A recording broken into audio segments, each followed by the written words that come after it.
Assalamualaikum warahmatullahi wabarakatuh. Alhamdulillahilladzi khalaqal insana fi ahsani taqwim. Asyhadu an la ilaha illallah wa la syarikalah al-malikul haqqul mubin wa asyhadu anna sayyidina Muhammad sallallahu alaihi wasallam sayyidul shadiqul abdul amin. Allahumma sholli wa sallim wa barik ala sayyidina Muhammad sallallahu alaihi wasallam wa sallim tasliman katsira, amma ba'du. Para ikhwan kiram rahimakumullah, teman-teman yang ada di sosmed, alhamdulillah syukur kita pada saat ini masih dilimpahkan, diberikan rahmat Allah berupa nikmat sehat walafiat. Tak lupa juga semoga selamat dan salam selalu kita hadiahkan keharibaan Rukun Akbar Nabi Akbar Muhammad sallallahu alaihi wasallam, karena atas tuntunan beliau kita dapat menjadi manusia belum mati hilang nur.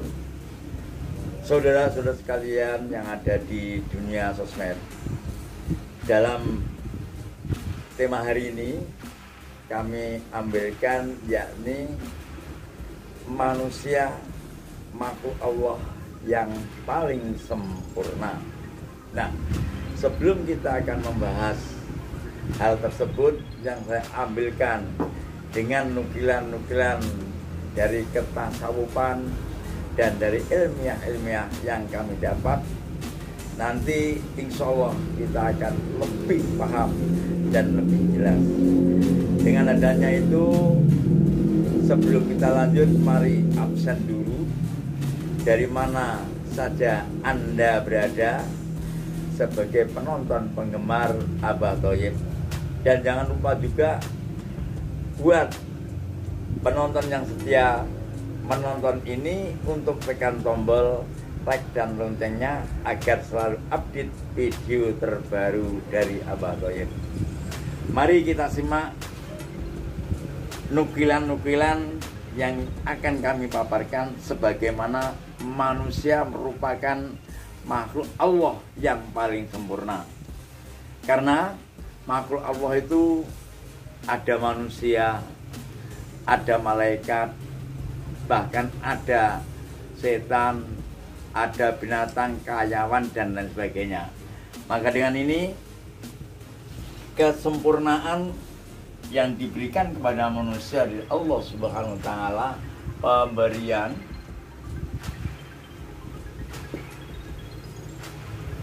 kesempurnaan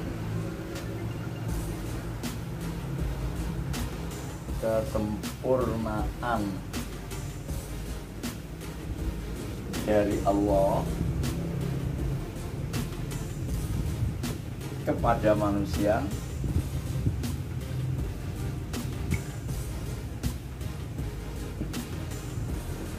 Di antaranya, satu,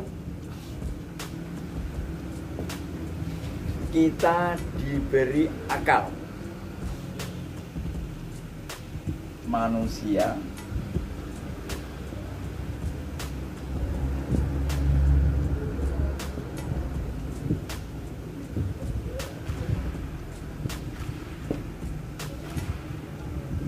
kemudian yang kedua, manusia diberi nafsu.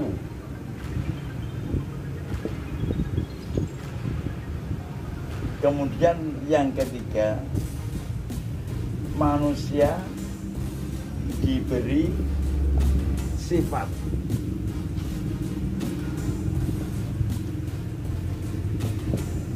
Kalau kita bandingkan dengan makhluk lain, umpama malaikat, ini manusia. Jadi umpama malaikah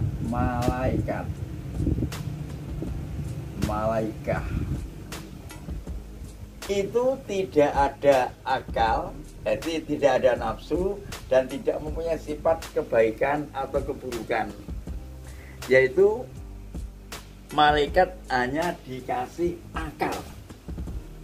Jadi malaikat itu hanya dikasih akal tok. Nah, kemudian kalau binatang atau hayawan itu hayawan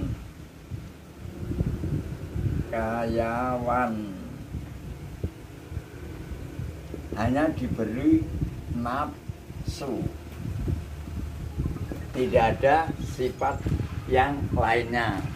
Karena manusia mempunyai sifat rasa yang malu.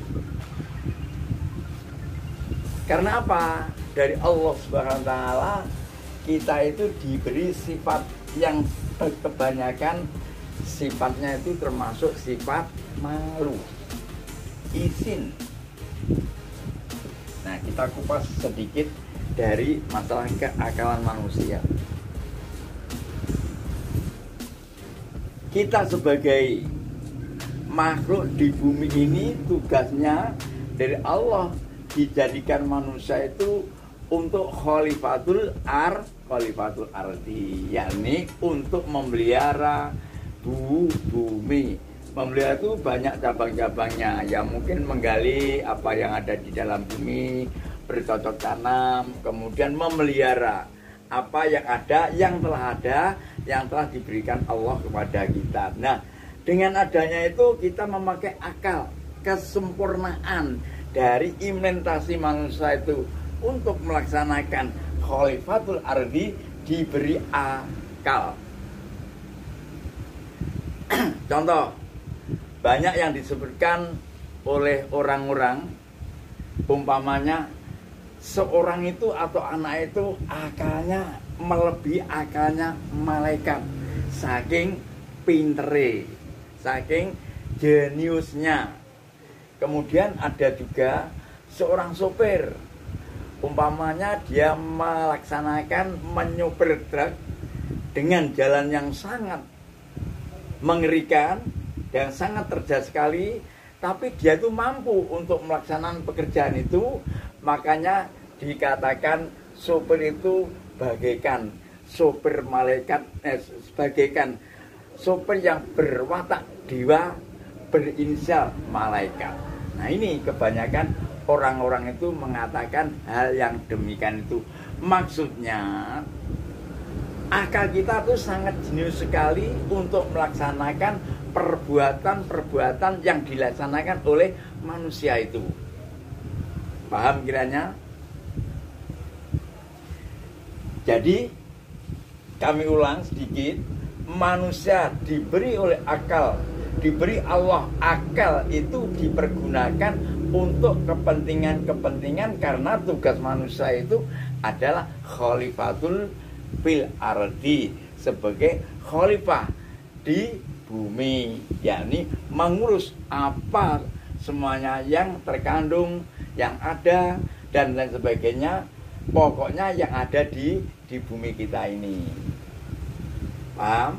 Nah, kemudian mengapa manusia juga diberi nafsu? Nah, ini karena nafsu itu terdiri dari ada yang namanya nafsu mutmainah. Ya, ayat nafsu mutmainah itu banyak disinggung di dalam Al-Qur'an. Ini adalah istilah orang Jawa, jati dirinya. Kemudian ada lagi nafsu amarah, kemudian nafsu aulamah, kemudian nafsu yang sofiyah. Nah, ini sifat-sifat kenafsuan manusia itu beberapa nafsu akan tergolong sendiri-sendiri, yaitu umpamanya nafsu yang mutmainah itu adalah nafsu yang baik, yang bisa akal itu mengendalikan dengan baik. Karena apa? Timbul dari jati dirinya manusia. Kemudian kalau nafsu amarah itu biasanya mereka itu berontak, cepat marah, egois dan sebagainya. Ini adalah nafsu yang terkandung di dalamnya adalah nafsu amarah. Kemudian nafsu yang aulama, ini termasuk nafsu yang senangannya menimbun sesuatu atau tidak puas dengan sesuatu. Artinya nafsu manusia itu adalah hubud dunia.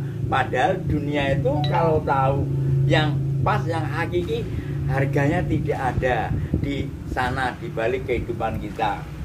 Maka dengan itu nafsu yang tidak bisa dikendalikan oleh akal adalah nafsu yang sifatnya alulama, yaitu nafsu yang seakan-akan kepentingan itu harus tertumpu dengan adanya harta, kekayaan, kemudian apapun yang ada di dunia ini seakan miliknya mereka. Nah, kemudian yang terakhir yaitu nafsu sofia. Nafsu sofia ini adalah nafsu istilahnya cinta, saling cinta, mencintai. Manusia pasti mencintai sesamanya. Juga mungkin mencintai hewan, mencintai burung. Sebab apa? Yang nafsu tersebut bisa dia itu memelihara burung, saking senangnya dengan burung, dia itu rela untuk membelikan makanan burung itu yang mahal-mahal. Ini seringkali terjadi dan itu sering memang betul dilaksanakan oleh mereka, artinya oleh manusia. Nah, dengan adanya nafsu tersebut, karena kita itu mungkin bisa mengendalikan, akan baik dengan adanya nafsu itu bisa kita kemas sebagaimana menurut akal ini yang mengendalikan. Artinya ada kemenangan untuk mengendalikan nafsu. Dan kemudian kita dengan Allah juga diberi sifat haya. Al-haya'u minal iman, malu sebagian daripada iman. Jadi kita itu satu, malu itu ada beberapa bagian, insya Allah ada 2 bagian, yaitu satu, malu yang terdiri dari aurat kita, artinya kita terbuka auratnya itu sudah malu. Ini pembawaan dari Allah Subhanahu wa taala. Memang sudah diberi nafsu yang bersifatkan malu itu untuk mengendalikan nafsu agar kita mempunyai rasa malu. Kemudian malu dengan yang implementasinya dengan dunia sosial. Artinya kita malu perbuatan-perbuatan yang tidak senonoh, atau malu dengan lingkungan bila mana kita tuh tidak bisa akalnya tidak bisa mengendalikan si nafsu. Dengan adanya itu insya Allah akal kita berguna, yakni kepandaian, kecakapan dan sebagainya. Nafsu kita bisa kita akali, artinya bisa kita kendalikan, yang akhirnya menimbulkan sifat rasa malu. Malu berbuat durhaka, malu berbuat apapun yang insya Allah itu terdeteksi dari perbuatan kita sehari-hari. Kalau hal itu tidak kita sadari, mungkin perbuatan manusia lebih dari perbuatan binatang. Umpamanya contoh aja, karena kita nafsunya itu kalah, akalnya itu tidak bisa mengendalikan nafsu, akhirnya bagaikan kita hidupnya binatang. Contoh, umpama ada pasangan kumpul kebo, itu apa masalahnya? Nafsunya itu tidak bisa dikendalikan oleh akal dan tidak mempunyai rasa malu.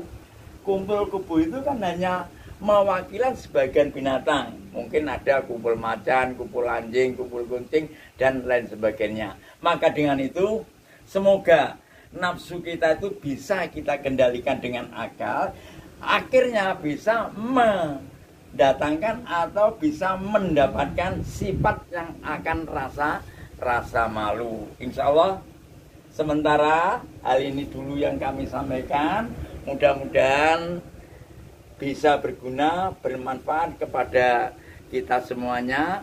Bila mana ada kekurangan, kemudian ada kekilapan cara saya menyampaikan, mohon dari teman-teman setia penonton untuk Abah Thoyib, kiranya sudi memberikan kritik, saran, tanya di kolom komentar. Dengan ini insya Allah kita dapat update di episode yang akan datang. Demikian, bila mana ada kekurangan kami mohon ngapun ya wasingun, dan akhirnya kami akhiri. Nun wa kolami wa ma turun wa bila topik walidayah wa ridho wa hinayah. Wassalamualaikum warahmatullahi wabarakatuh.